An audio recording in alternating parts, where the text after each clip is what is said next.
ഈശോയിൽ സ്നേഹം നിറഞ്ഞ മക്കളെ, അവിടെയും ഇവിടെയൊക്കെ ഇരുന്ന് വ്യർത്ഥ വാക്കുകൾ പറയാനുള്ള സമയമല്ല. ആ സമയം കഴിഞ്ഞു. ആ വ്യർത്ഥ വാക്കുകൾ പറയുന്ന സമയത്ത് കർത്താവിന് വേണ്ടി 10 കാര്യം പറഞ്ഞാൽ അതിന് മൂല്യമുണ്ട്. അവിടെ ഇവിടെയും കവലയിലും ഇരുന്ന് വ്യർത്ഥമായി സംസാരിക്കുക. തീ പിടിച്ച നിമിഷങ്ങളായത്. ഈ നിമിഷങ്ങൾക്കുള്ളിലാണ് വ്യർത്ഥ വാക്കുകൾ പറയുന്നത്. വ്യർത്ഥ വാക്കുകൾ പറയാതിരുന്നാൽ നമ്മൾ തിന്മയിൽ നിന്ന് ഒഴിഞ്ഞിരിക്കും. മനുഷ്യരുടെ മുമ്പിൽ ക്രിസ്തുവിനെ ഏറ്റുപറയുന്നവനെ ക്രിസ്തു സ്വർഗസ്ഥനായവൻ്റെ മുമ്പിൽ ഏറ്റുപറയും. മനുഷ്യരുടെ മുമ്പിൽ എന്നെ തള്ളിപ്പറയുന്നവനെ, ക്രിസ്തുവിനെ തള്ളിപ്പറയുന്നവനെ ക്രിസ്തുവും തള്ളിപ്പറയും. വ്യർത്ഥമായി ഒന്നും പറയാതിരിക്കുക.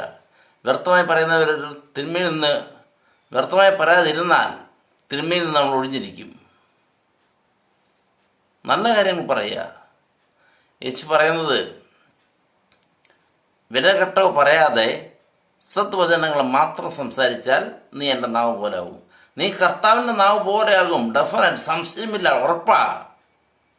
അങ്ങനെ ആവണമെങ്കിൽ, കർത്താവിൻ്റെ നാവ് പോലെ ആവണമെങ്കിൽ 2 കണ്ടീഷൻ കർത്താവ് പറയുന്നു. വില കെട്ടോ പറയുകയും ചെയ്യരുത്, സത്വചനങ്ങൾ മാത്രം സംസാരിക്കുകയും വേണം. കർത്താവിൻ്റെ നാവിൽ സത്വചനങ്ങൾ മാത്രമേ വന്നിട്ടുള്ളൂ. അങ്ങനെ സത്വചനങ്ങൾ മാത്രം സംസാരിക്കണം. വില കെട്ടൊന്നും പറയരുത്. ഇങ്ങനെയൊക്കെ ആണെങ്കിൽ മക്കളെ, നമ്മുടെയൊക്കെ നാവ് കർത്താവിൻ്റെ നാവ് പോലെ ആകും. യേശുവെ നന്ദി, യേശുവെ സ്തുതി.